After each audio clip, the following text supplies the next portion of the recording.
नमस्कार मंडळी. हनुमान हे मनुष्य होते की माकड? वाल्मिक रामायण काय सांग. आपण लहानपणापासून रामायण बघतच आलो आहोत. त्यात हनुमान, बाली, सुग्रीव, अंगद आणि त्यांची वानरसेना हा अनेकांच्या आवडीचा विषय. आजही आपल्याला कुठेही माकड दिसलं की त्याला जय श्रीराम बोलून नमस्कार करतो. पण हे वानर खरंच माकड होती का?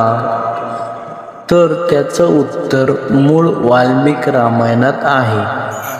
वाल्मिकी यांनी वानर म्हणजे वनचारी असं वर्णन केलं आहे. थोडक्यात वनात राहणारी लोक यांना वानर म्हटलं जायचं. त्यांचं स्वतंत्र राज्य होतं. ते शक्तिशाली होते. त्यांच्यासोबत ते बुद्धिमान सुद्धा होते. वाल्मिकी यांनी वानरांसाठी कपी, हरी, प्लवंगमा, शाखामृग असे अनेक शब्द वापरले आहेत. याच्या व्यतिरिक्त रामायणात असेही काही वर्णन आले आहेत की हे वानर सामान्य मनुष्यच असून ते चेहऱ्यावर वानराचा मुखवटा आणि त्यांच्यासारखी शेपटी लावत होते. याशिवाय एका थिअरीनुसार वानर हे निएंडरथल होते असाही तर्क लावला जातो.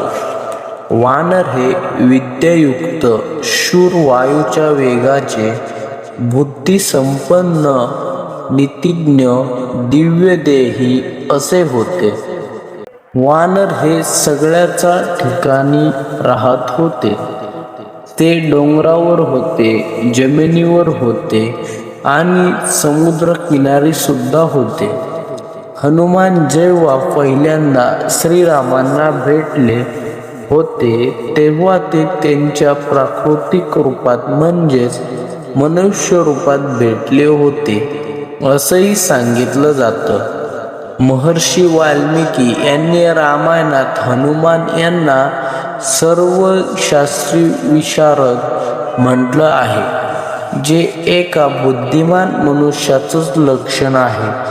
मुळात सत्य हे मूळ रामायणातच लपलेलं आहे, पण अनेकदा टीव्ही सिरियल्स, कार्टून आणि चित्रपटांमुळे ते झापडलं जातं.